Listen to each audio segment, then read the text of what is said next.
Bueno, ahora detrás del inciso vamos a escuchar la conferencia de don Sebastián Carvajosa Castilla, nacido en Huelva en el 66, es diplomado en enfermería y tiene 25 años de experiencia hospitalaria en oncohematología y quimioterapia.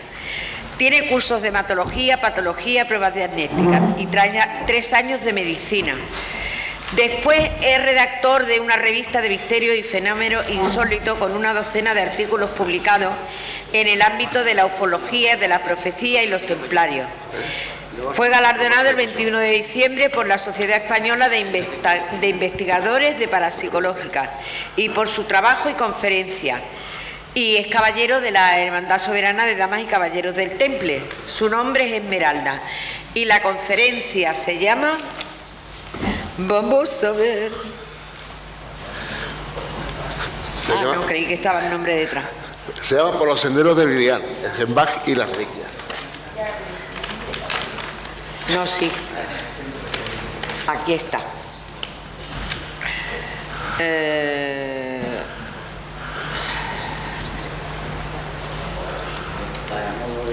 Por los senderos del Grial, Eschenbach y las reliquias del Temple.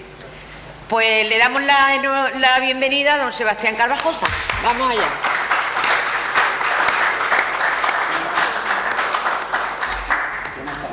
Si te vas a quedar de vuelta, te pones así. Bueno, he llamado a esta conferencia por los senderos del Grial. Por esto obedece realmente a una experiencia personal que empecé a vivir hace 30 años en otro momento, en otro lugar, con otra hermandad. Cuando alguien me mostró un fragmento del Grial, no era este, pero bueno, se le podía parecer. Y cuando después tuve una crisis de fe, pues me acordé de esto y quise yo andar mi propio sendero, ¿no? A merced de esto, pues me encuentro aquí ahora con ustedes y como consecuencia de eso empecé mi búsqueda, ¿no? El tema del Santo Grial es un tema muy complicado, un tema que va más allá del mito, pero yo voy a intentar acotar pues a todo lo histórico, a los documentos, a todo lo que podamos encontrar. Y si bien un detalle que quisiera tener en cuenta es que aquí nos encontramos gente que venimos de la parte católica del Temple, ¿no? En nuestra orden, la OSMTJ y las hermanas OSMTH vienen de Juan Marco el Armenio, que en su día organizó un grupo de templarios católicos, y aunque ya es un poco, parece que se ha superado esa carta, ese anatema que declaró contra los otros hermanos masones que en su día también vinieron de nosotros. Yo no quisiera herir sensibilidades con lo que voy a contar. Lo que sí quiero aclarar es que dentro de los muchos conceptos que hay detrás del Grial, el Grial es una experiencia personal, fundamentalmente una experiencia interna, una experiencia que nos hace más puro y que tiene que vivir a cada uno a su manera, ¿no? Dentro de lo que físicamente pueda haber detrás del Grial, que hay mucho material físico. Lo más importante del Grial es, como dicen los musulmanes, ¿no? La yihad interior, ¿no? La autorreflexión que nos hace mejores, ¿no? Pero si vamos a empezar por rigor histórico, lo primero que tenemos que plantearnos si realmente Jesucristo es un personaje histórico. Y bueno, dentro de las personas que más han estudiado el Cristo histórico tenemos a este hombre que es Antonio Piñero. Antonio Piñero nos dice que sí, que no solamente Flavio Josefo recoge a Cristo, sino que también lo hace en Tácito y Suetonio. En particular Suetonio también lo hace en tiempos de Claudio, con una revuelta que hubo allí en torno a un tal Crestos. Nos vamos a quedar con ese tema porque después vamos a hablar de ello. No solamente tal lo hace Antonio Piñero, también otro señor que fue catedrático de antropología y de historia de la Universidad de Cambridge, Robert Graves, nos hablaba también del personaje de Jesús como un personaje histórico en su novela, un personaje que había creado las mejores novelas históricas, ¿no? Claudio y Claudio y su esposa Mesalina. Pero lo curioso además es que no se podría explicar la historia sin la existencia de Jesucristo. Y eso es verdaderamente importante. ¿Qué es el Santo Grial? Por definición, el Grial es la copa que utilizó José de Arimatea para recoger la sangre de Cristo que emanaba de la sangre herida por la lanza de Longino, para llevarla a Britania, donde lo mantendría a salvo y escondido. Eso es por definición. Esa foto me la trajeron el otro día de Austria, por cierto. Sobre la etimología del concepto hay que hablar que el término proviene del francés Graal, porque el primero que habla del Grial, el concepto del Grial es un concepto relativamente moderno, es un concepto del siglo XII, y el primero que habla del Grial es Chrétien de Troyes. Chrétien de Troyes es un poeta francés que escribe un poema que se llama Perceval, o el cuento del Grial. Y el concepto se plantea si hace alusión a una escudilla, del latín gradalis. Aunque si se habla de Santo Grial, que no es un concepto que veremos después, esgrime Chrétien de Troyes, viene de San Raal, entonces hablaríamos de un linaje. Lo veremos más adelante.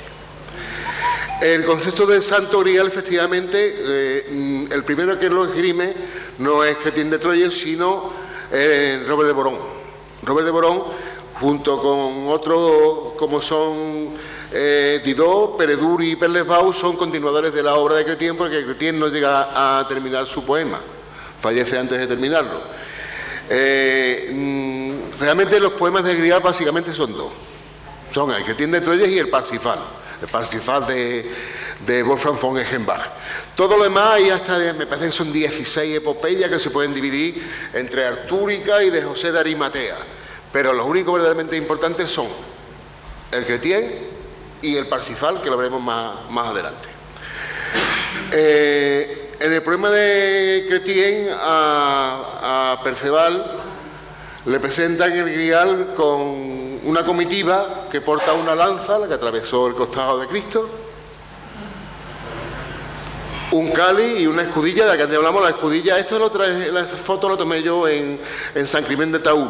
La escudilla es de aquí.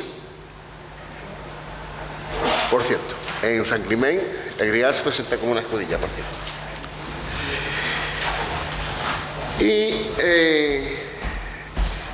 se habla, a partir de Robert de Boron, es cuando se habla de que la escudilla es la que se utiliza cuando en la última cena por parte de Jesucristo. Hay que hablar, a partir de la que habla del cáliz de León, la doctora Margarita Torres, que nos recuerda que en la liturgia judía estaba prohibido emplear otros cálices que no sean de piedra o de metal, con lo cual a la hora de hablar de los cálices tendríamos que excluir el cáliz de Nantea, que teóricamente viene de Glastonbury, porque es de madera precisamente, y además parece que es una falsificación de los monjes de Glastonbury del siglo XIV. De la misma forma, por temas de datación de tiempo, tendríamos que excluir, a pesar de que sí son de piedra y de metal, el Santo Catino de Italia, el de Antioquía de Nueva York, el Hachas Dei de los Habsburgos, que está conservado junto con la lanza de Longino, por cierto, y el de Santa Isabel en Hungría. Nos quedarían tres, básicamente, tres que son 2 más 1, que los vamos a ver. Los dos que sí son propiamente cálices y un tercero que os va a gustar. El primero, el cáliz de Valencia. Se trata de una copa de calcedonia de 7 centímetros de alto y 9,5 de diámetro, a la que se ha añadido un pie y unas asas en partiforme con un nudo, y que tiene además 28 perlas, 2 esmeraldas y 2 rubíes. Como se muestra en esa foto que tomé en San Juan de la Peña, la que hay lógicamente es una copia. El original está en Valencia, que es este, que también lo tomé yo. que parece que fue llevado por San Pedro de Antioquía y de ahí pasó a Roma y que fue usado como cáliz de consagración por los primeros papas. En el año 258 Sixto II se lo dio a San Lorenzo, quien lo escondería en Huesca, y a partir de entonces haría un periplo por San Pedro de Cieza, San Adrián de Sasabe, la propia catedral de Jaca, hasta que llega a San Juan de la Peña, ¿no? Después de eso, Martín I el Humano exigiría su traslado a Zaragoza. Y posteriormente, tras ser declarada capital del reino, Alfonso V Magnánimo la trasladaría hasta la catedral de Valencia, donde actualmente se conserva. El otro cáliz, el cáliz de León, el de Doña Urraca, procede del Santo Sepulcro de Jerusalén y se compone de un parecido vaso de ónix montado sobre otro similar, con una estructura de oro también, a su vez también tiene sus rubíes, esmeralda, zafiro, perlas, aljófares y un camafeo de vidrio. Y hay una inscripción que dice In nomine Domini Urraca Ferdinandi.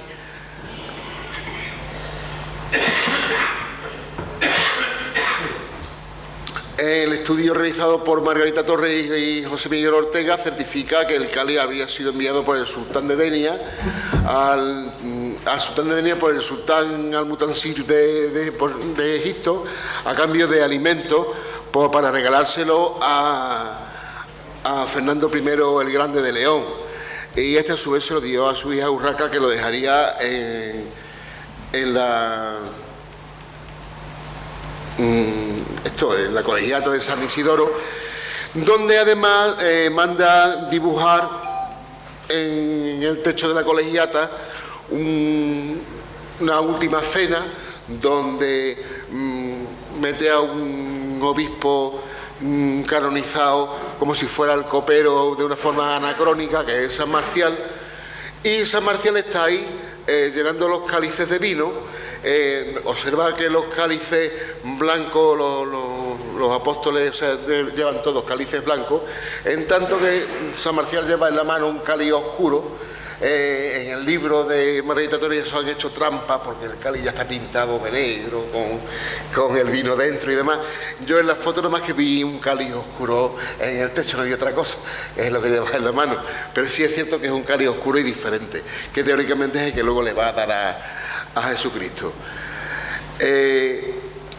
Luego resulta que desde Francia, Patria Henriet, Alejandro García San Juan en Huelva y Luis Molina Martínez acusan a los autores de León de inexactitud en la fecha, errores en la traducción hechos a posta, y total, que el cáliz de León está sujeto a cierta controversia.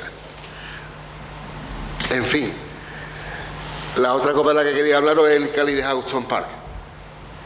No es un cáliz realmente, es mucho más pequeño que un cáliz.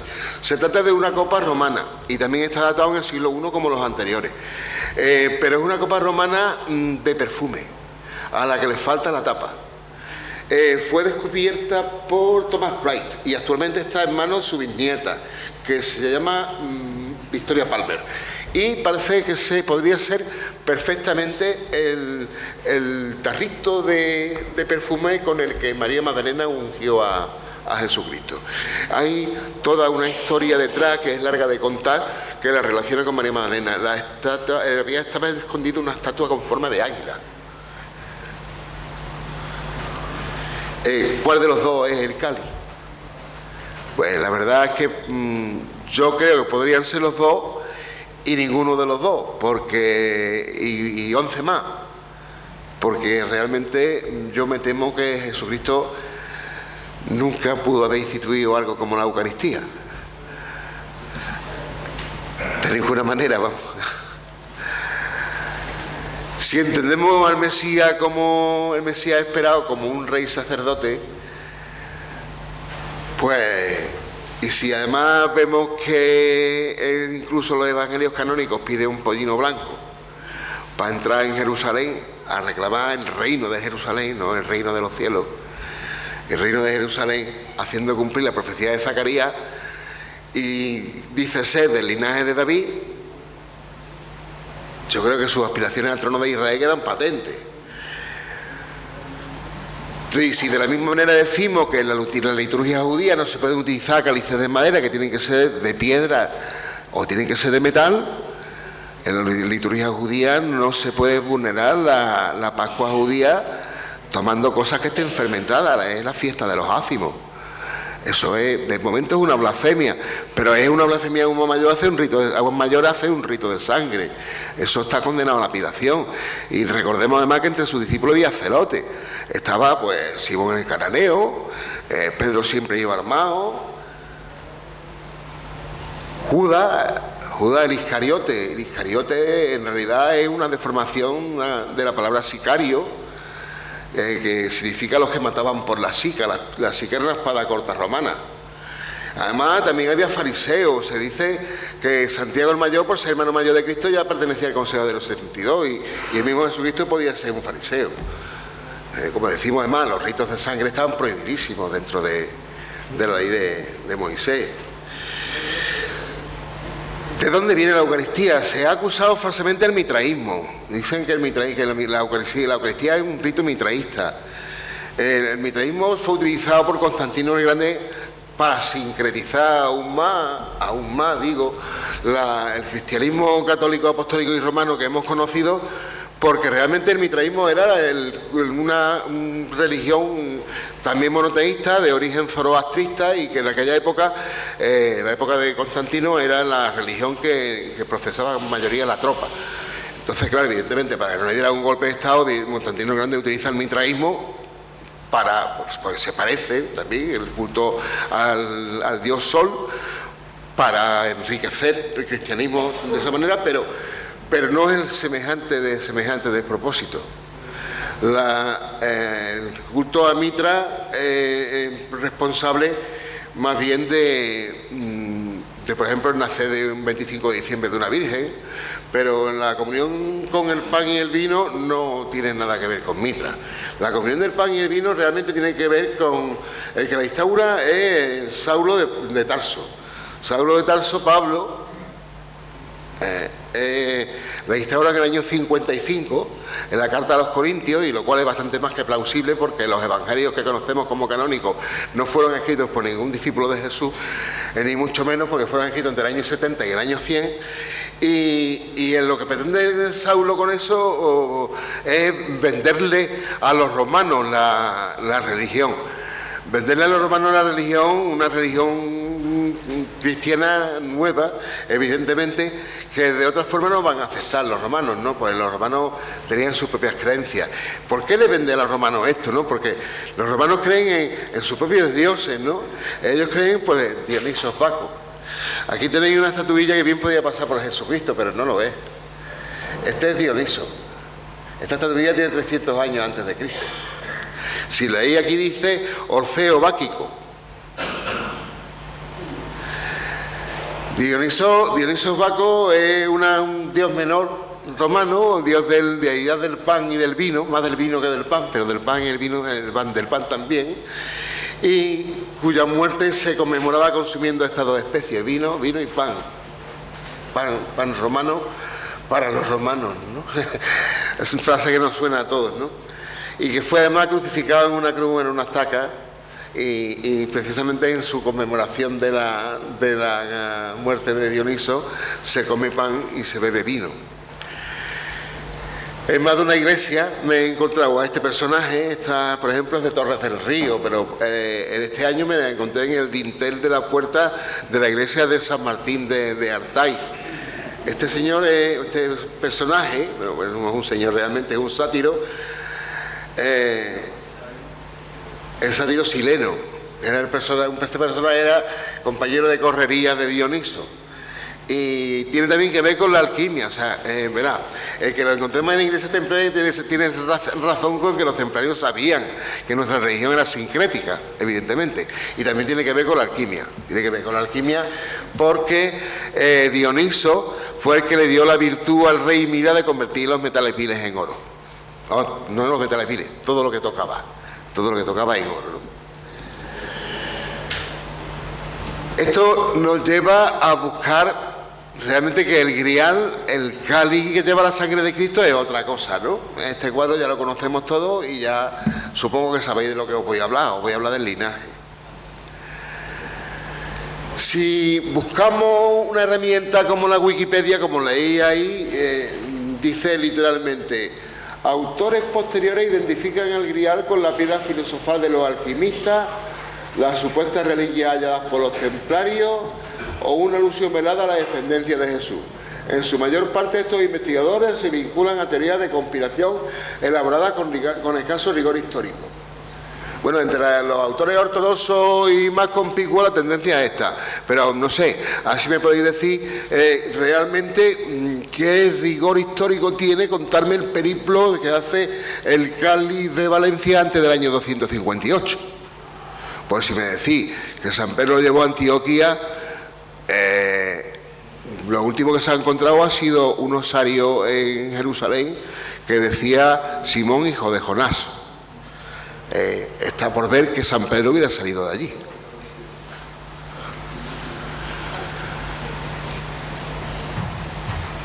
Bueno, seguiremos viendo lo que nos dicen los expertos y al final veremos a ver lo que nos dice Eschenbach.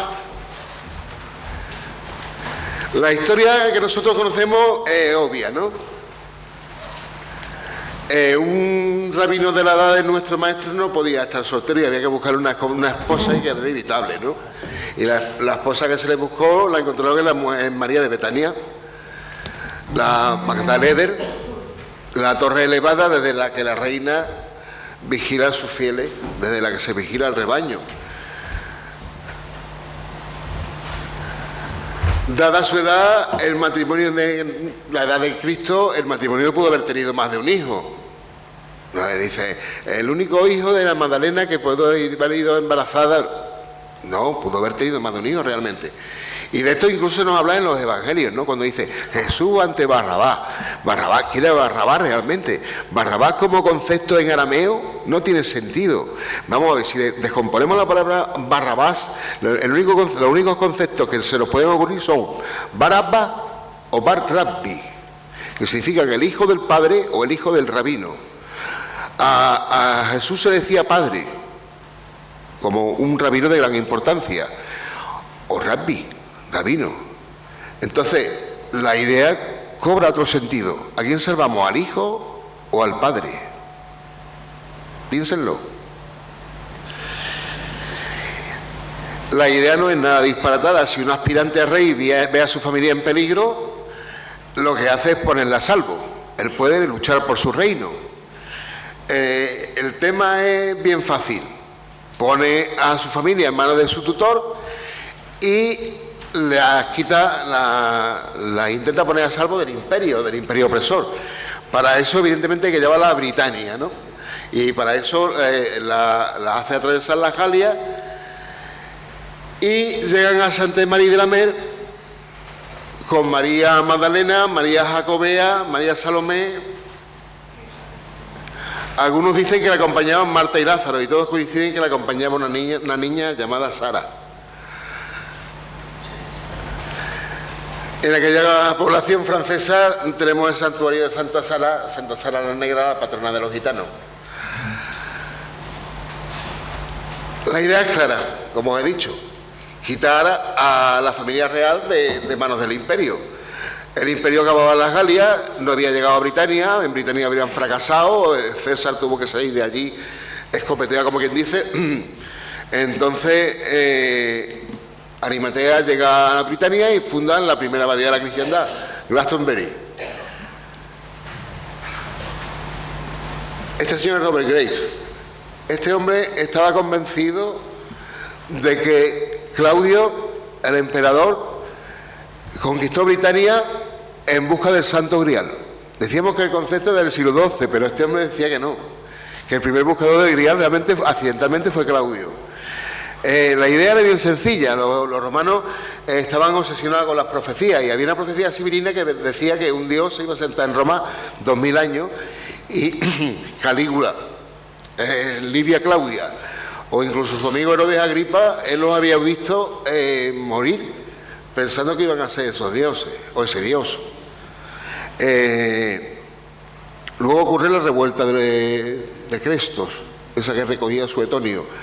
En ese momento Claudio manda espías todo el imperio, y los espías le dicen que posiblemente el Crestos, el más preparado para ser el Mesías, este Dios que se iba a sentar en Roma, posiblemente fuera un carpintero, un rabino que había sido carpintero, que había sido ejecutado en tiempo de su tío Tiberio. Y entonces Claudio toma Bretaña.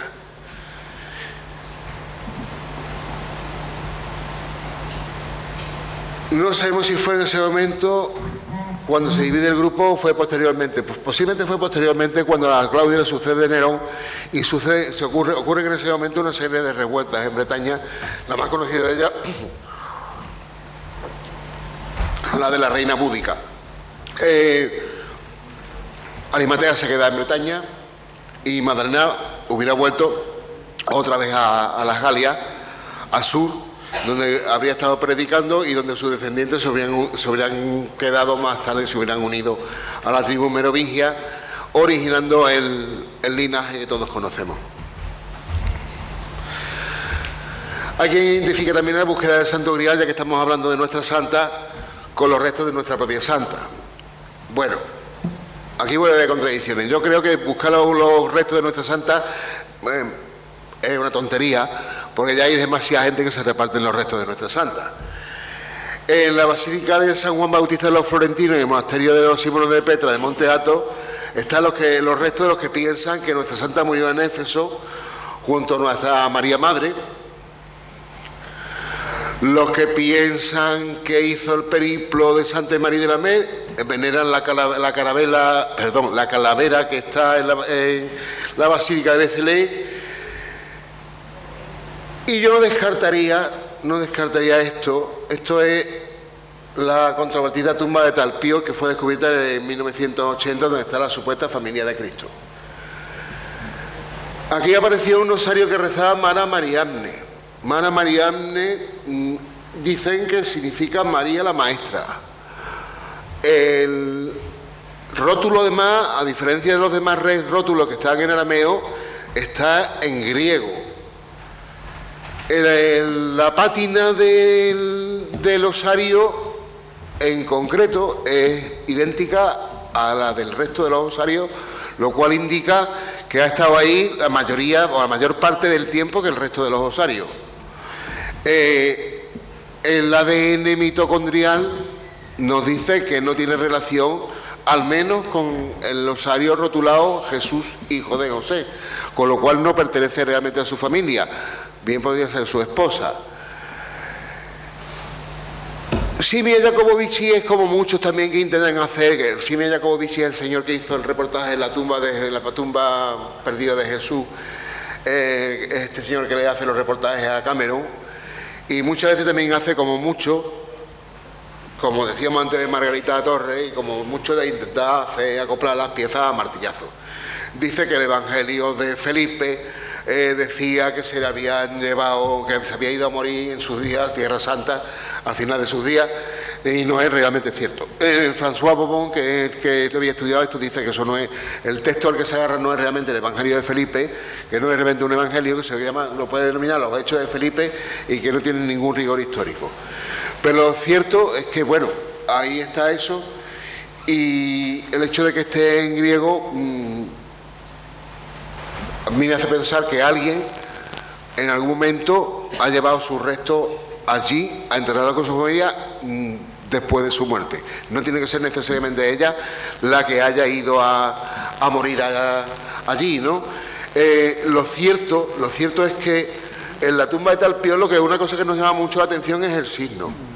El signo que marca la tumba de Talpiot es la cabeza de un pez y un ojo. Y en muchos de los símbolos cristianos del principio del cristianismo, que donde vemos el pez se presenta como un ojo, como una cabeza con un ojo. Hay otras veces que no, que se presenta con una cruz dentro, o se presenta con letras que dice Cristo, pero hay veces que se presenta realmente con la cabeza con el ojo. Entonces da que pensar que realmente esté presentándonos como la cabeza del pez. Además, la mayoría del arte que representa a nuestra santa nos la presenta con la calavera y las tibias y un libro. María la Maestra. Eso.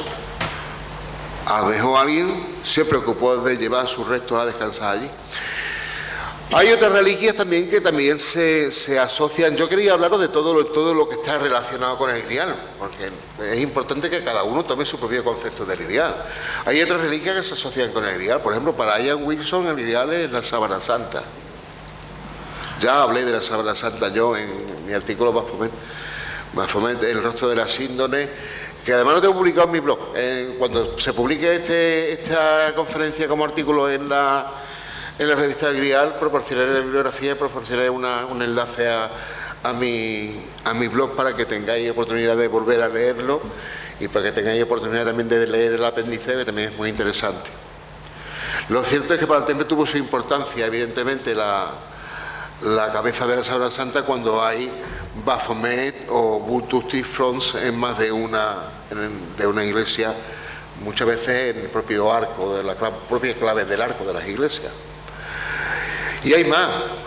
En la antigüedad, la mayoría de las reliquias, hasta el siglo XIII, hasta el saco de Constantinopla, la mitad de las reliquias se encontraban en Constantinopla, ¿no? Y no solamente las cristianas, también incluso las reliquias del judaísmo. El chauvinismo nuestro, inclusive el chauvinismo francés, seguí más lejos, con el asunto de los tesoros del templo de Salomón, han querido ver que Alarico fue el que se trajo los tesoros del templo de Salomón, y no es cierto. No es cierto, porque además hay escritos que dicen que no fue así. Este es el arco de Tito, y en el arco de Tito se ve como los romanos, después del saqueo de Tito del segundo templo, se llevaron la menorá, las trompetas de Jericó, están aquí, ¿no? A ver si se ve. Eso es la trompeta de Jericó y la mesa de Salomón. Se la llevaron al templo de Júpiter, estuvo en el templo de Júpiter, y allí cuando llegó la caída del Imperio Romano se la llevaron los vándalos. Los que se llevaron los tesoros del templo de Júpiter fueron los vándalos, que se llevaron a Cartago, donde tenían su sede, actualmente Túnez, y a los vándalos combatió Belisario en el nombre de Justiniano y se la llevó para Constantinopla. Eso te lo has inventado tú también, no. Eso está recogido por Procopio de Cesarea. O sea, verás, hay documentos que dicen que efectivamente las reliquias del templo de Salomón fueron a Constantinopla.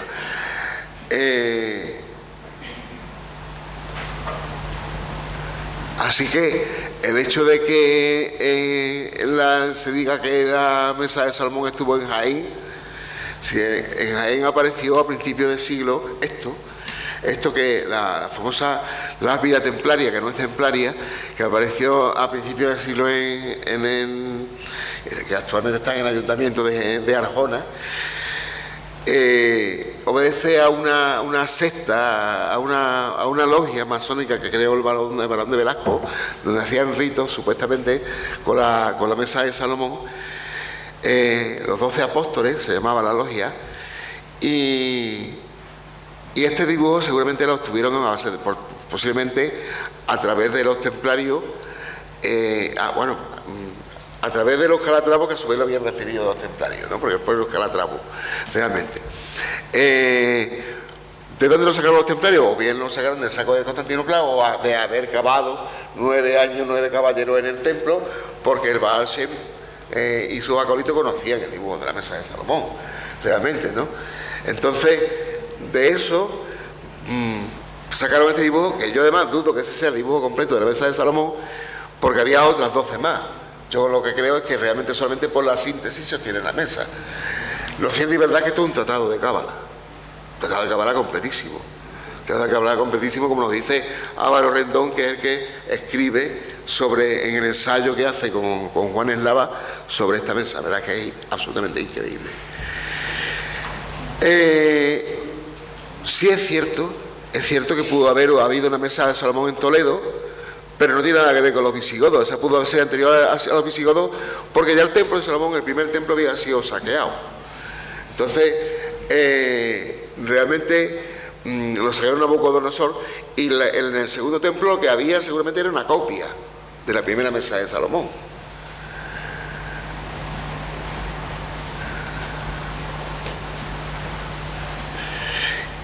Y aún más enigmático es otro tesoro, que es el arca de la alianza, ¿no? El arca de la alianza. Este arca está en Santa María de Sion, y todo el mundo dice, mira, los templarios tenían el arca. No, realmente representa el transporte del arca por el rey David. No, los templarios no tenían el arca, no, que sí siguieron su pista que no era tan difícil de seguir. Y si no, había que puñitas fueron a Etiopía. El arca posiblemente nunca salió de allí. El arca se la llevó Menelik. Menelik era el hijo de Salomón y se la llevó por venganza. Pues teóricamente decía Menelik que su padre había abandonado a su madre, la reina de Saba, entonces le robó el arca, ¿no?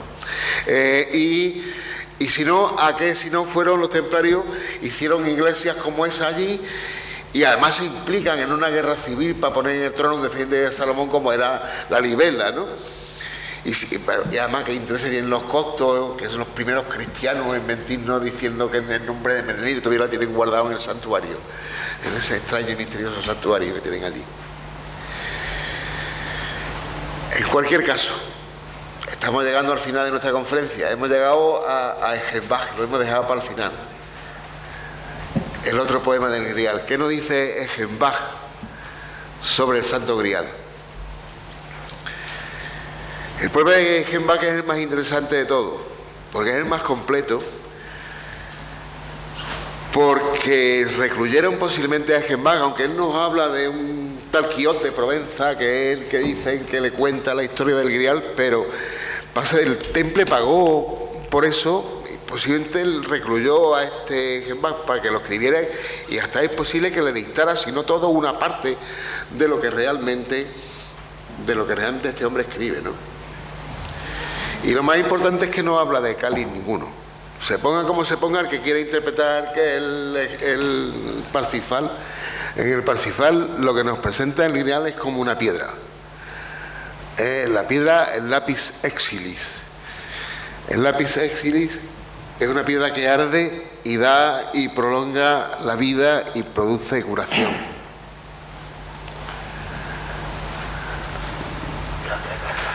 La abadesa Hildegard von Bingen decía que podía ser la esmeralda que había caído de la frente de Lucifer.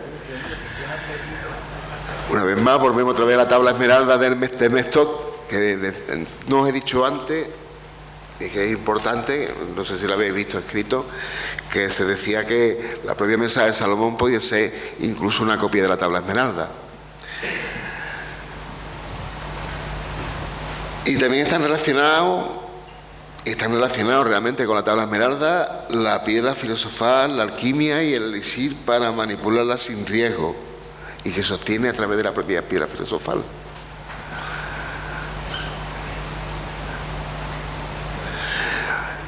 Los personajes de la narración de Ejembaj. Bueno, antes de lo que veis ahí escrito, el Parsifal no es realmente una novela. Y como poema es una alegoría, más bien. Los personajes son reales, pero están sacados de tiempo y de contexto completamente, ¿no? Pero son personajes absolutamente reales. Hay continuo anacronismo, efectivamente, y los caballeros del Grial, evidentemente, son los templarios. El rey pescador, llamado Fortas, se corresponde realmente con Alfonso I el Batallador, que firmaba como Anfortius y que era cojo y no podía, impotente. Bueno, decían que en el Parsifal dice que es por una herida de guerra. La verdad es que no tuvo hijos. Y que el temple además le debía un reino por un testamento, que luego al final no consiguió el reino, pero se conformó con todos los numerosos feudos que obtuvo a cambio. De la misma forma hay otros personajes muy interesantes, como este que estoy aquí, que me veía a mí más joven ahí, como 18 años menos al lado. Eso es Parsifal. Ramón Rullet, II de Carcasona. En occitano se dice trencabel, significa lo mismo. Murió en la cruzada albigense, lo engañaron, lo prendieron y lo mataron. Y el hijo de Parsifal, Lohengrin Green, en el poema El caballero del cisne, que hace referencia a los varones de la estirpe merovingia, después del asesinato de Dagoberto II. Lo que, sumado a lo que dice el texto de que las mujeres de la familia del Grial pueden decir su linaje, su estirpe, en tanto que los hombres no, demuestran lo que ya sabemos de la estirpe del Grial, porque los carolingios se casaron con princesas merovingias. Sin embargo, Sigisberto estuvo perseguido hasta que se esconde detrás del ducado de Lorena. Y ya no sabemos más nada hasta que en la primera cruzada Godofredo de Bouillon teóricamente deja el ducado de Lorena para ir a hacer la primera cruzada, a buscar un reino que le correspondía, según decía él, por herencia sanguínea, ¿no? No voy a seguir con el resto de los personajes, porque ya nos vamos a alargar demasiado y todavía hay cosas que explicar. Sobre la ubicación del castillo de Grial, bueno, un experto como Torrán lo estuvo, Mont Salvaje, que decía, lo estuvo buscando en Montserrat, lo estuvo buscando en Montsegú, fue una fortaleza inexpugnable de los cátaros. Y de los cátaros hay que decir que ellos tenían su propio grial que teóricamente iban a entregar, pues yo decía que iban a hablar de todos los griales que iban a entregar antes de caer, ¿no? Y entregaron a los templarios que estaban allí desobedeciendo al Papa, porque el Papa teóricamente había sido el que había creado la Inquisición para acabar con ellos realmente. Y los templarios nunca levantaron la mano contra ellos, estaban allí pero no levantaron la mano contra ellos, ¿no? Teóricamente fueron ellos los que recibieron el grial de los cátaros. A fecha de hoy nadie sabe qué es lo que recibieron y solo después se entregaron a la hoguera. Ram volvió a fracasar. Fracasó en Montserrat y fracasó en Montsegú. Dicen que se suicidó aplicándose la triple muerte celta. Entre nosotros. Mentira. Se fue a Madrid y todavía hay Ram viviendo por Madrid. No, en esa puerta, desde luego. Mont Salvaje, también decía Parsifal en su poema, decía Wolfgang Bockenbach, Terre de Salvaje. En español, el monte salvado o la tierra salvada. Y nadie se percató de un poquito más suroeste, de los Pirineos, la Sierra Salvada. Y en la Sierra Salvada es Ermita. Yo, la primera que tuve constancia de ese sitio fue por programas de televisión. Y luego en mi mano cayó una novela de la vizcondesa de Fefiñane, está muerta, por cierto, Miriam Satrústegui, que escribió con Alejandro González. La novela no contaba nada y había un mapa muy tosco, y a través de ahí me empecé a mover. Los templarios, partiendo de aquí, habían escondido el grial en la constelación de Virgo, y he dibujado la constelación como 3 o 4 veces hasta que creo que por fin la he encontrado. Geometría sagrada, iglesias y ermitas. Empezando por San Pantaleón, con su portada con 6 columnas, con Sansón y un león que ya está dibujado en la cabeza. Pentaleo.